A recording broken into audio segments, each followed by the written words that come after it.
Book ready in case I need to refer back to it for any particular reason. There we go. And I've got my notes. Cool. So welcome everybody to the second UK chapter book club meeting. I'm surprised it's been a week already. I'm not sure about everybody else, but this week seems to have gone super quickly. Have you had a good week? Yeah, a pretty fast week, I think, again. And I actually managed to read a chapter this time, so that's a positive. That helps. You do a book club. Cool. Okay. Yeah, so I only just read it. I have to say, I only just read it today because it was one of these weekends. Plus, it was nice weather. I was outside most of the time, and I was like, I need to read that book. I need to read the book. And Monday came. I was like, okay, I need to read the book today. But yeah. Yeah, a block on my calendar has appeared. Read the book before. So that's the only way I get anything done is it goes on my to-do list and or my calendar, in which case I'll just forget the whole thing completely. So there we go. Okay, so chapter 2. So yeah, last week we obviously went through the first chapter and the preface. I'm not even sure how to pronounce that word, but we did that anyway. So this week we were looking at the chapter 2, Principles of Refactoring chapter. Yeah, I don't know about the edition you're reading, the first edition, Dan, but the first one in the first chapter in the second edition was quite example sort of focused, whereas this one is not as much. This is more sort of defining a lot of the different types of refactoring and different terms and things. So how did we, what any particular takeaways that we had from this chapter? Anything we want to just point out?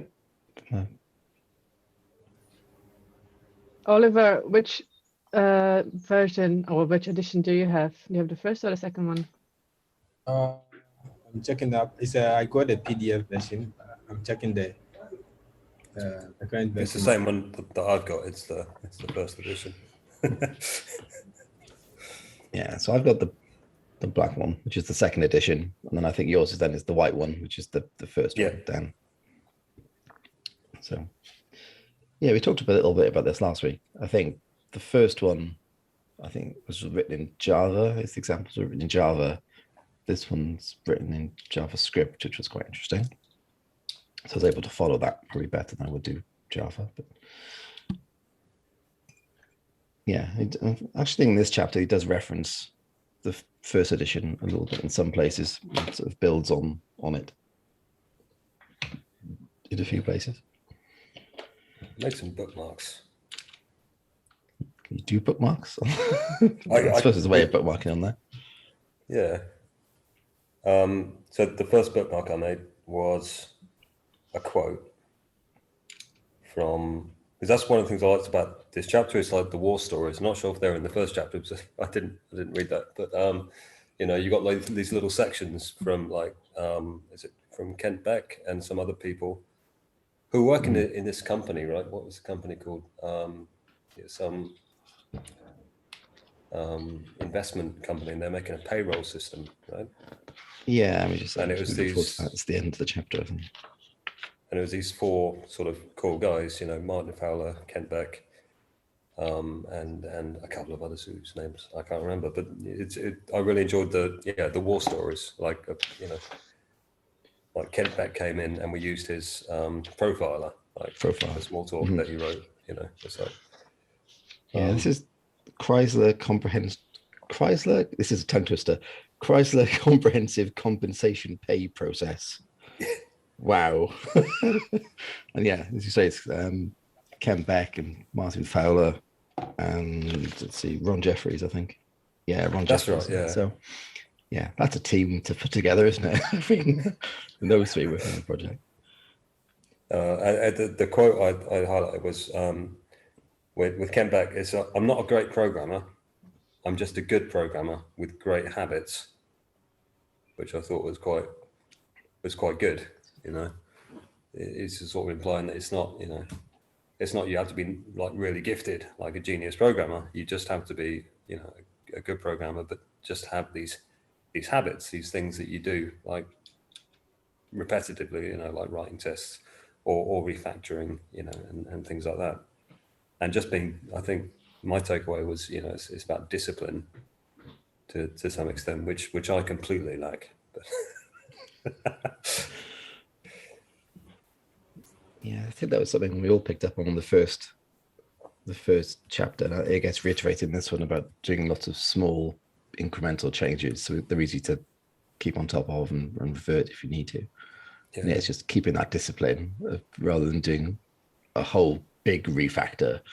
And yeah, do lots of small refactors. And yeah, I think I wrote that down as part of from this one. Is yeah, to have lots of small refactors and then to make a big change by stringing them all together. I'll have to look for that in a minute, but yeah, that's quite interesting.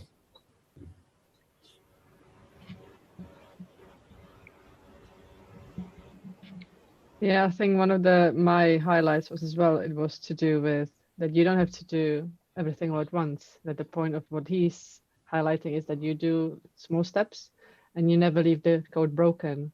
But that also means that you can come back to it later. So you don't have to finish the whole job all at once. You just do little bits and then you can go and do something else and then come back to it. So it was a good way to put it, because oftentimes when you think I need to refactor a code, you think, oh, it's going to be a huge job. But it doesn't need to be a big job. It can be something small. You do the change. And also it talks about wearing two hats, that he thinks very differently whether he's creating a code, so creating functionality and refactoring. So it's not, you don't do those two things at the same time. You like kind of, it requires different way of thinking in a way. Mm-hmm. Yeah, like constant swapping of hats as well. I think it's quite interesting. I like the section like when should you refactor, and he's sort of saying that, and I think it's kind of a given. Like if somebody says to me, "Oh, you know, we have to budget for tests. You know, we have to put a budget in for tests." I'm like, no, no, it's just part of the process, right? And that's what he's saying about refactoring. It's like, you know, you don't go to your manager and say, "Oh, we need to book this time in to refactor this thing." It's like you should just do it as part of the process, because it's more of a necessity, right? It's part of your sort of, if you're an artisan, you know, if you're like somebody that makes things, and this is just something you have to do to make a good, solid job of something, right? So he's sort of saying, yeah, don't ask for permission if it's likely to you know, if it's acceptable, but if you sense that asking for permission is going to like not work, then just do it anyway. I've had that exact conversation. So I was doing, I won't say which job I was in, but I was doing like lunch and learns on testing and TDD and everything. And like somebody asked that, like, how do we get sort of extra time? Like, how do we code for it? And yeah, I remember reading a thing that basically said, yeah, well, as soon as you have like testing as a line item, it's going to get taken off. Like that time's going to go away. It's the same thing as refactoring. And yeah, like I sort of said the same thing. It's sort of like easier to ask for forgiveness and permission or something like that I've come across before. But yeah, like in the same way, I've seen yeah, someone asked that and I was like, well, we wouldn't say it'll take me an hour or hour to write rubbish HTML and 2 hours to write accessible HTML. You just quote for whatever is the right way of doing it. You know, we're professional developers and engineers, right? In most cases. Yeah, it comes back to the habit thing, I suppose. It's like if your habit is, you know, writing tests first, then that's just the way you develop, and it's a good way to develop.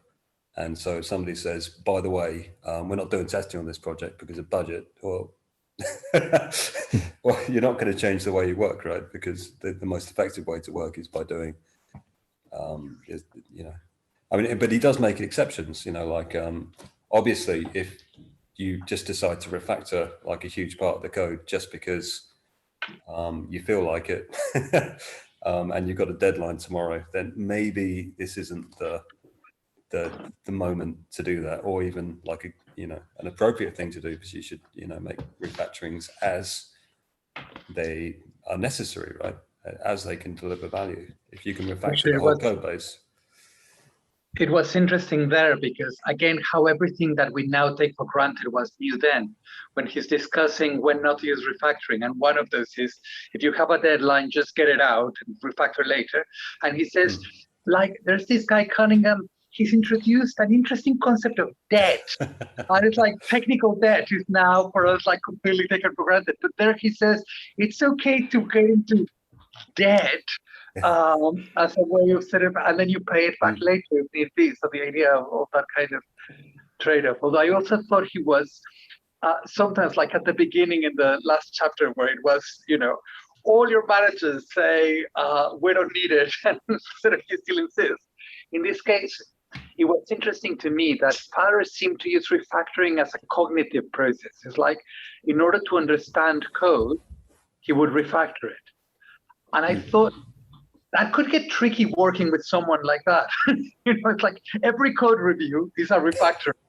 Every sort of, okay, I'm going to learn this new thing. If every time you refactor in order to understand the code, that felt a little bit sort of on the other extreme, as it were. And I was interested whether, Oliver, you who have the newest version, in the old edition, he says something along the lines of, refactoring can sometimes be the wrong thing or have negative effects or something like that, but it's too early for us to know what they are. So this section is too short for my taste. I don't really know when it's wrong. I just like it. If you find any problems, tell us about it. In the new edition, Oliver, does he actually say when, does he change that paragraph? Good question. I'll have to look, see if I can find it. There are a couple of references to the first edition in this one that I remember picking up on. I'll have to look for it. But yeah, as you say, it's interesting. There is a section, when should I not refactor? Which, yeah, he says, well, there's two things. Yeah, if he's come across code that's a mess but doesn't need to modify it, then he doesn't refactor it. But also, if it might be also just to completely rewrite it, then refactor it, which is an interesting trade-off as well. That's a different section. That's the last section, but there's a bit before. Yeah, so it's got two sections. One is, where is it? Yeah, so the one you shouldn't refactor, he's very clear there, but there is another section before that. Okay. Where it's called problems with refactoring. Do you have a problems with refactoring section on yours? My notes say yes. Yeah, it comes after the when should I not. Maybe the order is slightly different in the problems with refactoring. edition, yeah. And does he have any? Because here he didn't have any. He said there's probably some, but I don't know what they are. Okay. Yeah, there's a few things here. There's let's say problems with refactoring. So they mentioned slowing down new features. Okay. Code ownership. Branches, testing, legacy code, databases, which he does mention that he mentions in the first one, but then has sort of now said it's less of an issue because of database migrations and things. And then also touches on Yagni and architecture. So there's code ownership's a an few more interesting things one. there. Does he mention anything specific about? Because when I was reading that paragraph about code reviews are a really good time to do refactoring. I was like jumping out of my skin. It's like, what? So if Martin Fowler reviews my code, he's going to change it all. But he goes on to clarify, I think, is like the code review. I think in the way he was talking about it was actually pairing with somebody and doing it like this, which makes a lot of sense. And then you can end up doing a lot of refactoring. But the idea of like having like a GitHub code review. I mean, I do that sometimes as well, but not in an aggressive way. You know, I might, instead of saying, you know, I'm doing a code review, it says, yeah, maybe you could extract this to a method, and I can see you're really busy, so I'll just do that for you. There you go. Let's merge it. You know, but yeah, but what he went on to talk about pairing, didn't he? And that was a really good thing that's aged well, I think. Yeah, the two bits that I remember from that was, yeah, code review is good. If you're not doing code review, you should be doing code review, peer review. But then also says, yeah, the peer programming is almost better than code review because you're not going to have to wait till the end to get all the feedback. And you get this constant dialogue then of, well, while you're peering, you bounce these ideas off each other all the time. Yeah, and they do mention a few other parts, like the sort of extreme programming concepts, talk about CI and CD and some other things in here as well. So it's interesting to see the whole extreme programming thing mentioned. I've seen JMac talk about this when he's been streaming about things, talk about extreme programming and Yagni. So he's the one that springs to mind when I heard that, when I saw that in the book. And Yagni's, you ain't gonna need it, right? Yeah, I think actually said it was originally that. So I don't know whether it's changed in the same way that YAML has changed from one thing to the other. I've always heard you ain't gonna need it as well. I don't think it's changed. Oliver, I haven't met you. Pleased to meet you. I'm Misael. And welcome to the Dev Club. What have you found from the book? Sort of what has spoken to you? Yeah, so this is actually my first time here, and I was supposed to read the second chapter so that I can contribute to that, but I didn't go through that. But I'm now trying to skim through the content to see which part probably I can contribute to here. Sure. Yeah, that's exactly what I did last week. That's nice. You didn't tell us till like halfway through or something to the end. So you said, "Oh, actually, I haven't actually read the chapter." But still involved in all the conversations and everything. So how you did that, I don't know. One thing I was interested was that he made a distinction between fixing bugs and refactoring, and between cleaning up your code and refactoring. He said, everyone cleans up their code, but that's not for him refactoring. And fixing a bug was not refactoring because that's changing the functionality. Refactoring is only if nothing is changed on the other side and you are only kind of improving the design, the functionality. And again, that's not the date. I mean, some of you have a lot more experience than I, but I haven't come across that as the day-to-day use of the word refactoring. Like mostly where I've been in workplace, etc., and people say, let's refactor the code, it essentially means let's either fix the bugs or sort of change the code. Anything that's not adding a new feature is refactoring, as it were. And it's pretty much the same as cleaning up your code, as opposed to, again, this disciplined practice of a systematic process of refactoring, where you go through a list of, methods, right? All that list of methods that he covers later. And he goes in a systematic way and goes, okay, local variables, sort of extracting functions, etc., methods. So generally speaking, I hear people talk about refactoring as cleaning up your code, not as this habitual, systematic drawing on specific tool sets. Is that just me, or does that reflect your experience as well?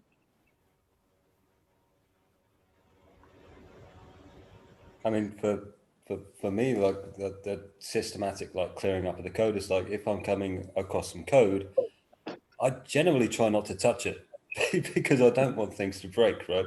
Just because I think that, this method could be named like this, or this variable should be changed, or I should inline these things, or get rid of this temporary variable, all this sort of thing. Typically, again, I think it depends on the code base you're working in. Like, it's true.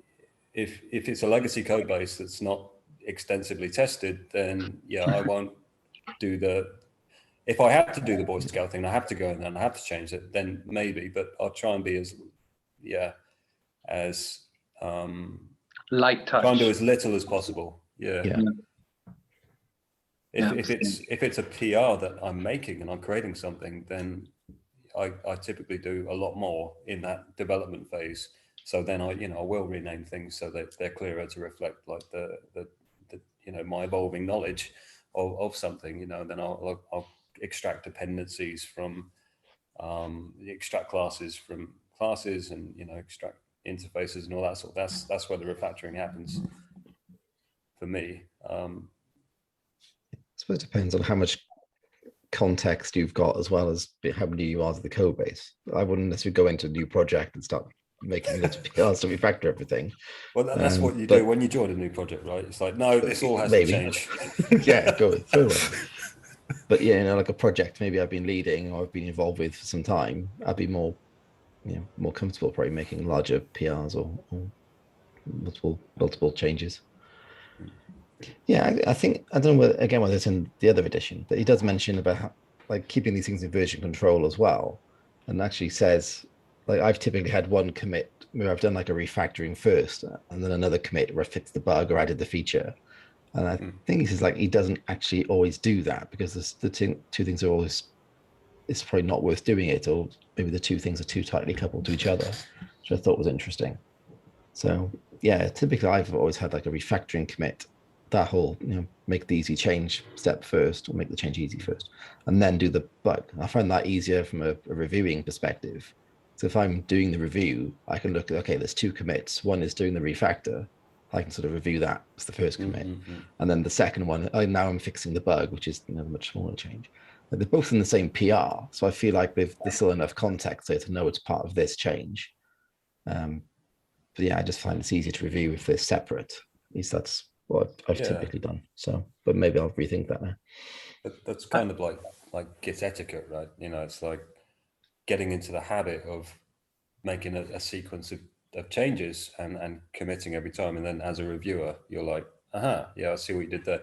And it's kind of hit and miss, because obviously you can make big mistakes and like go down rabbit holes. And yeah, you could sort of use Git to tidy up your commits, but I've never really figured how to do that. But yeah, that's really nice to see, like, the process. If people like use really atomic commits, and you can see the way they're thinking, instead of just getting one big splat of refactoring. There's also, for me, like when I'm going through code, there's kind of campsite rules where, you see, minor things that can be fixed without much risk. Sort of typos in the name, you might risk it. Or, although even then, I'm always a little bit nervous. It's like, I know I can trust my ID and everything else. If it's a big code base, it's like, I know my ID says that if I've changed it here, it's changed everywhere. But there's a part of me that's still a little bit sort of afraid. And then there are issues where I think, oh, I've spotted something that needs refactoring. And then I will always just often create a ticket. So rather than tackle it there, this needs doing. And then the team can kind of discuss it together and give it priority or not, as it were. Rather than do it. It seems to me that the way kind of Fowler conveys the work, there is a huge amount of ownership and confidence and almost independence. Like, it sounds much more like a small consultant than a big team worker, right? It's like, if there's just you and Beck, and it's like, then sure, I've just changed it, and Beck will go, I don't like it, I like it, that's great. But if it's 7 of you or 15 of you, actually going, yeah, I like it more this way. It's a little bit more sort of, or I'm going to invest my time in this instead of on something else.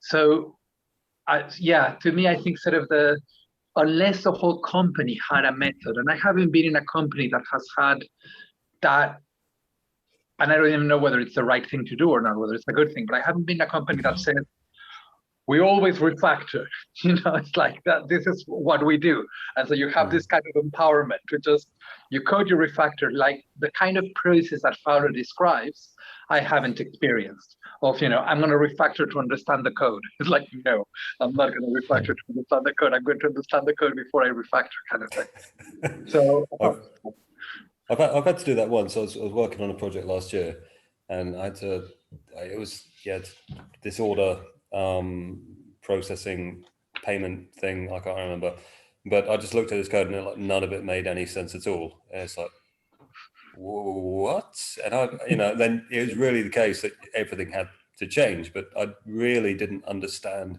how this code worked, because it was just full of indirection and if statements, and if this exists, then do this. And it was, so I did refactor that, and I wouldn't say it was perfect, but it was really a way of understanding it, just extracting the methods and understanding where the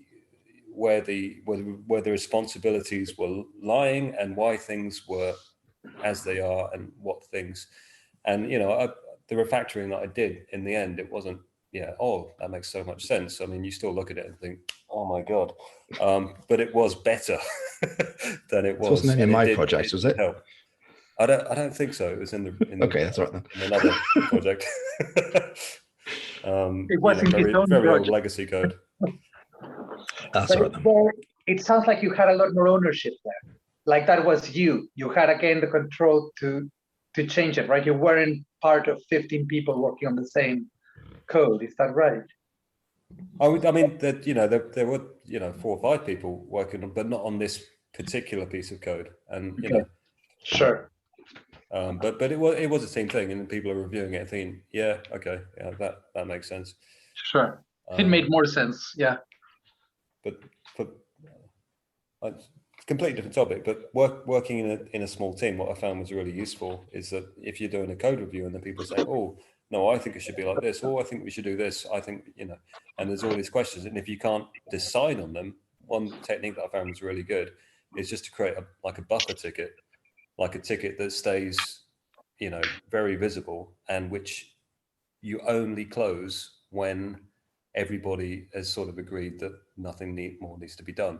And the business has it's like, what about that ticket? We don't need, no, it's not negotiable. We deal with this ticket. It's like, maybe we do some of it, maybe we don't, but whatever happens, we can close this ticket when everything's been accounted for. And I found that's quite good, because a lot of the things that you think, oh, we really definitely should have done that refactoring. It's like when it, after a month, you're like, well, actually, it doesn't make any difference at all. But, this thing we definitely should do. So right. Because it's often difficult to judge what actually is going to give you value sometimes, and if there's some debate about it, I found it quite useful to just put it back on the back burner, but not forget about it explicitly. Like, this is something that we do have to deal with, whether the business or the stakeholders, they have no say in it at all. It's like, this is sacred ground. So is it like a ticket that just has refactor all the things with other sort of tasks off it or something? Yeah, either subtask or just bullet points. I mean, just to keep it lightweight, Yeah, it's interesting. Susanna, I may have missed it. What did you get from the book? I like this chapter more than the first one, because it was made more sense. Like I said last week, like the first chapter was all about, oh, I need to check this method, I need to check that method. So this chapter was it made me feel so much better about myself, I have to say, because the things he says, like, do small steps and keep going, like you don't have to do everything at once. And he gives like what's the quote about him not being a great programmer but a good one with great habits. Great habits. Yeah. So it just it gives you hope, that somebody like him, he's well known in the industry, he writes books, and and it's nice. So I like this chapter. I've got quite a few highlights, and like about the branches, not to let branches become too old, because then it's just it makes perfect sense, like, but yet in a normal life you work on your feature and you keep working and working and working, and while the main branch just gets updated by other people. And it's just what he says, that's the thing, what he says, it makes complete sense, it's a common sense. Yet how often do we do these things? And one big note I have here when he talks about automated refactoring is, I would like note it down, get to know my IDE, because like I'm using PHP Storm and I know it can do much more than I actually use it for. And I think I need to spend some proper time getting to know what to do and allow the IDE to help me instead of me trying to figure it out myself. So that's like my big takeaway, my big to-do, having read this chapter. But I yeah, I just like realized this. you have the modern version, don't you? Yeah, does it not? Oh, does it not say it in the old version? Well, they didn't they exist. say They didn't exist. That's the thing. That there was no, like, Smalltalk had a small version of refactoring, of automated refactoring, and he was introducing it. He said in Smalltalk they've had a little bit of this, but the kind of things that we take for granted in our IDE, and also there were no version control. There was no Git. There was no. So all of those things that you mentioned about branches, they're all kind of new. So I'm really, yeah, I like the change. I remember using Visual sawsafe as the first version control thing that I used. So rather than having different branches, you would literally check out a file. So it's all sort of lock and key.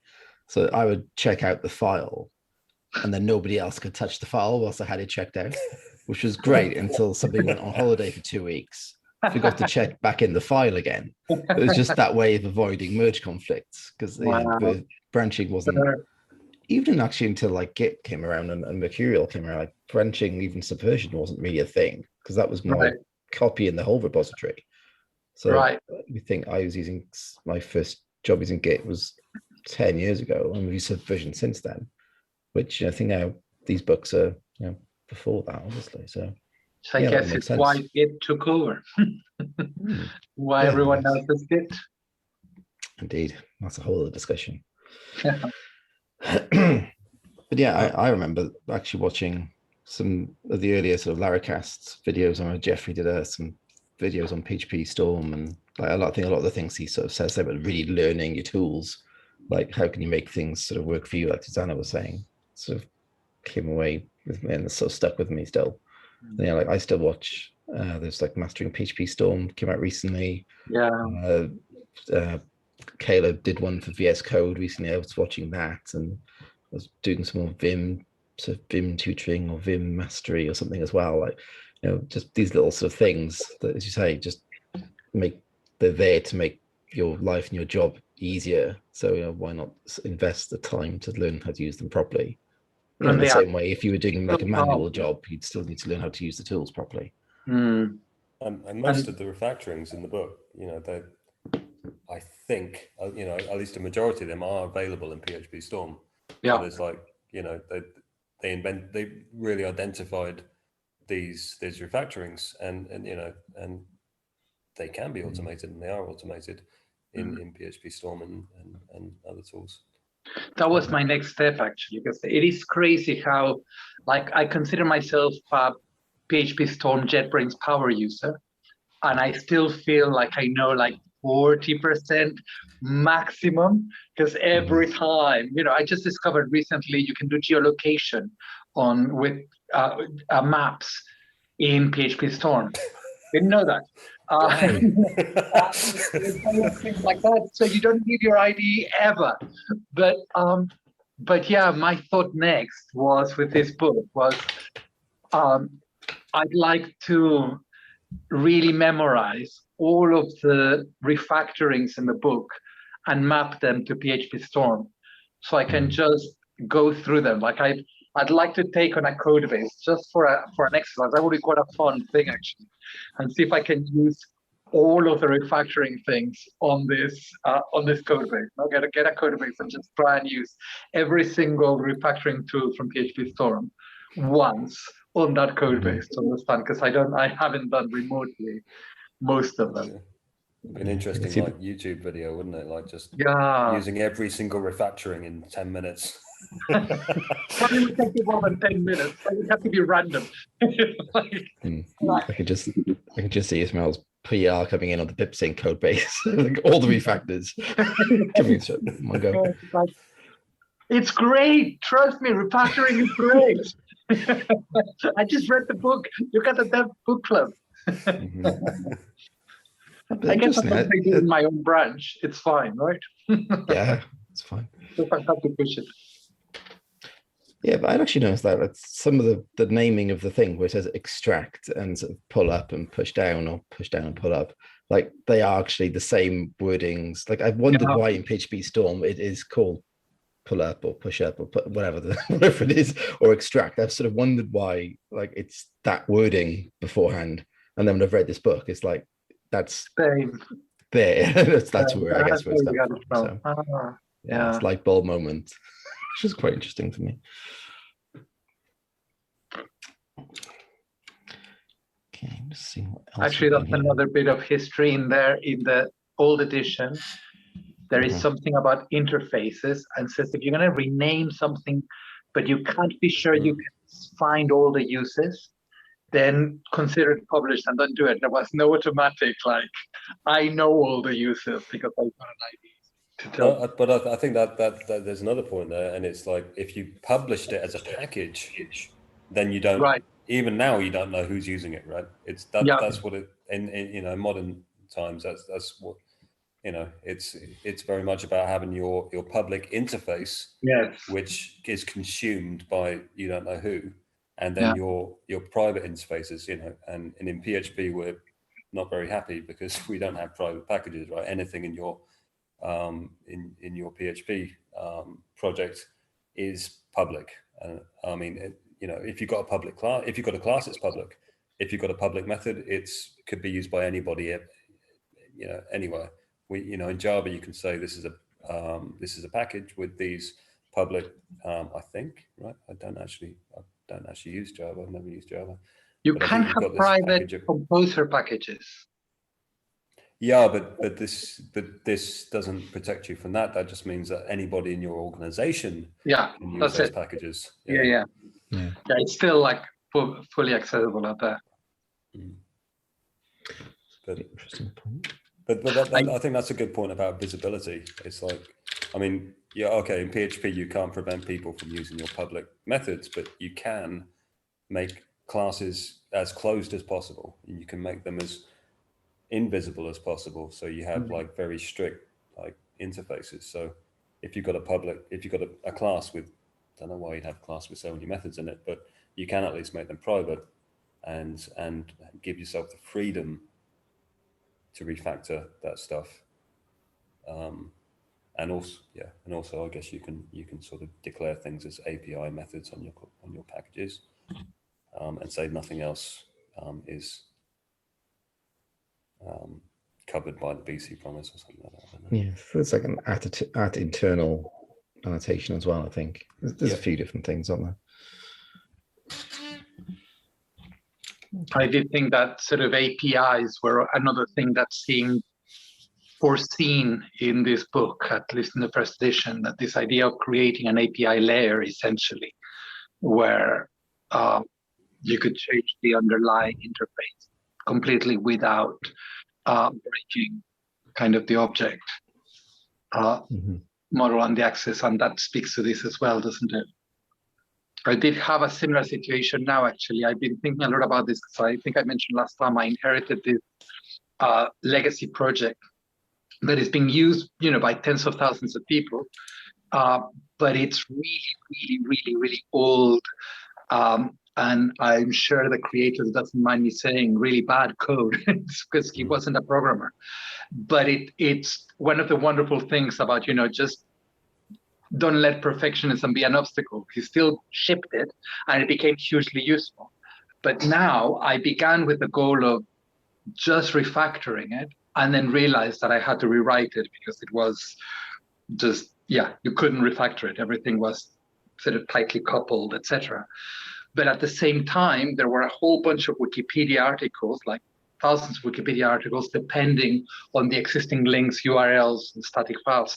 So even when you're rebuilding, there are bits that you have to preserve to maintain that kind of continuity with others. And that's been a really interesting exercise because it's involved a mix of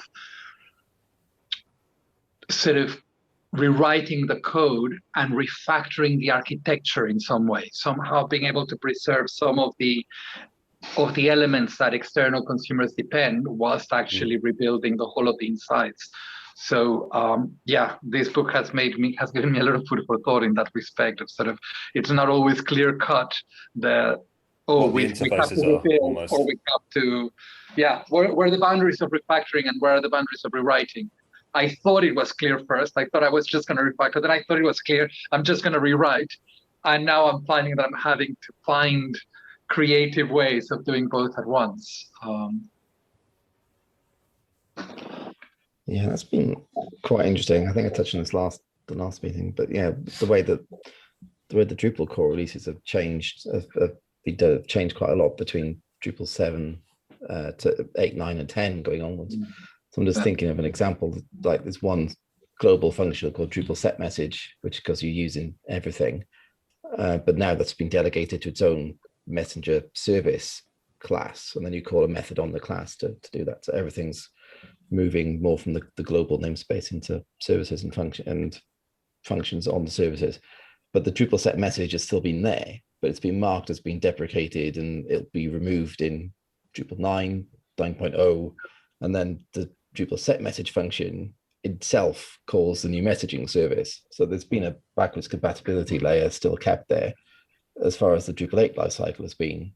And then it's a case of refactoring, as a module maintainer and as a project developer, making sure that the code satisfies the new sort of interface, I guess, and uses the right way before it's removed. So that was something that's been quite sort of different. Like for the majority of the previous versions, it was like everything was rewritten. There was no Dan's love. If he knows it's true. Like everything's completely rewritten. So I think that's why it's been quite different to see how this actually sort of in practice. And it's been quite interesting because the move for me from like 8 to 9 has been pretty straightforward on most projects. Like hasn't had to be a big rebuild again like it has been for major versions. Can I ask everyone, because I think we have a good mix of experiences here, what would be the difference for you in your approach to refactoring, say in your first 2-3 years as a developer? And if you have more experience, then later on, as it were, has your relationship or your approach to refactoring changed from when you started to sort of where you're at now? For me, definitely. Earlier on, I wouldn't refactor. I was happy it was working. Who cares what it looks like? I mean, as long as it works, still there. just move on. Well, yeah, sometimes.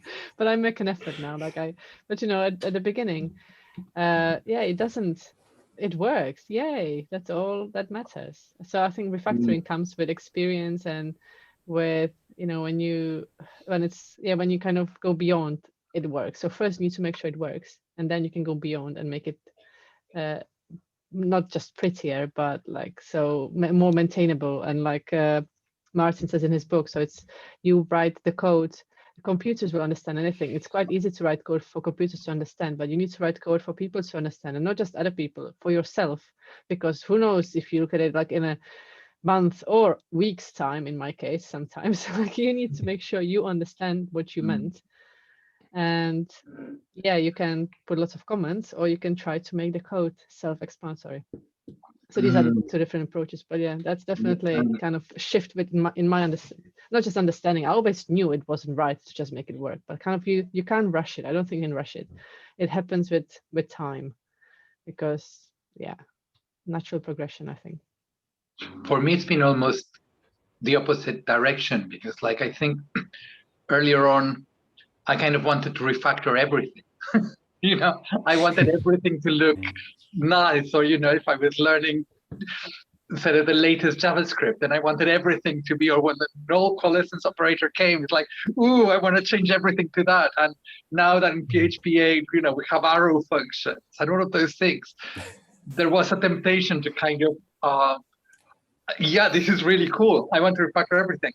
And I suppose these days, it's a much more considered decision for me now. It's like, which bits, I still like it, I still have the shiny object appeal. I still like that. I really want to, I've always been irritated by the constructors in PHP, always been irritated by this variable equals variable. It's like, yes, it does. And it's so nice. So nice. The best thing of PHP 8 for me is just being able to just go, variable. That's what it is. That's what it always should have been. And now I want to do that for everything. But as I say, I suppose with time, it's been more a kind of like pick your battles and what are the kind of needs of the business or the code? What is, I don't know. So I become less trigger happy in my instance than I used to be. But there's, I mean, I guess when I come to refactoring now, it's more about the stress of the system. Like, it's like, I don't want to do, I'm lazy. I don't want to do this work, right? My time's kind of limited. And it's only when I feel, if I can make a little change and it does the job, then it's fine. But if I feel like it's becoming too stressed or, the code's doing too much, then I think, now it needs to have that sort of stress relieved somehow. So I'll sort of extract something. But I mean, going to what you're saying about the, promoted constructor properties and, the null coalesce stuff and the arrow functions. The really nice thing in PHP now is that you can do this automatically, right? So, so for example, in some of my, like this open source project that I maintain, like I wrote it like 6 years ago. And since then you've got like all these type declarations and things like that. And I use this tool called Rector, and I just say, basically, convert all of the documented param types, just put them into the actual method declaration. And so I run that, and hey presto, everything that was kind of typed had types in it, and I run the test and it works. And you can do the same. You can, if you can upgrade to PHP 8, you can just like replace everything with promoted properties. It's called Rector. Rector, yeah. Okay.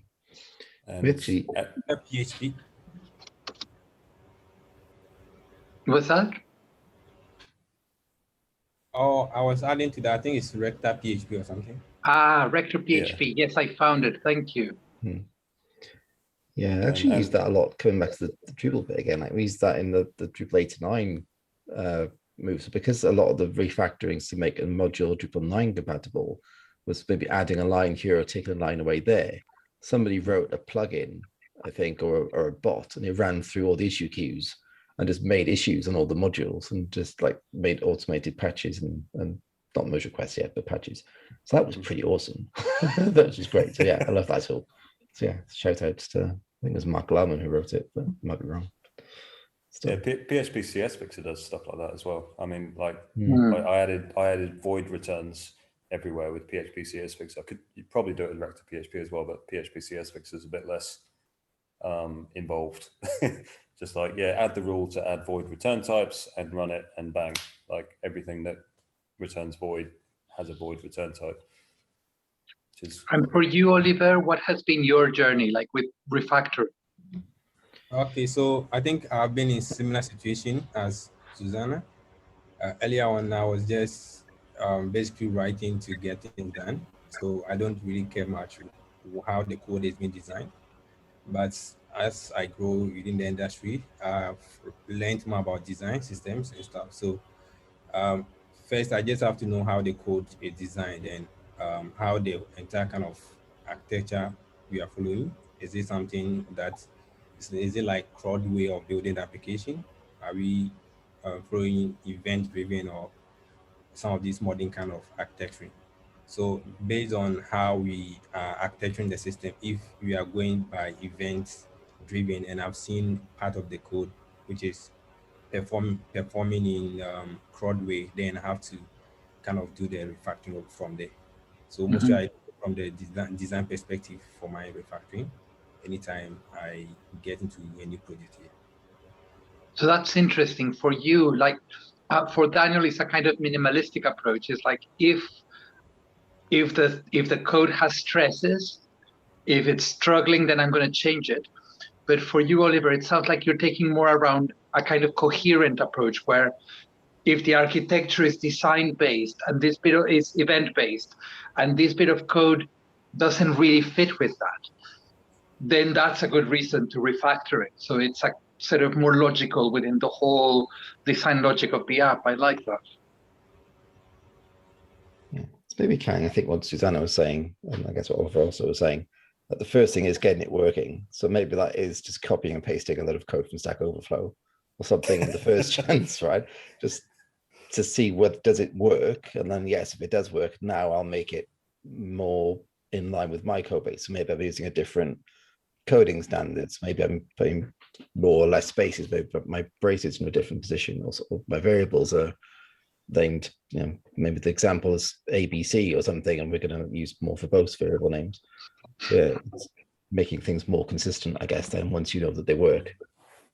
And Fowler actually touches on that in the book. He says how he talks about upfront design, and he talks about refactoring as potentially an alternative to upfront design, where you don't necessarily design anything, you just refactor into design. And he doesn't necessarily say it's the best solution, but he says it can work. And it does make me think there are a couple of sort of examples out there in the wild that are, sometimes slightly irritating. I can't remember the name of the guy who did, I think, Nomad Jobs or whatever, but he boasts that his entire application is a single PHP file. And it's, horribly, it has almost no tests, but it brings him $100,000 every month or something like that.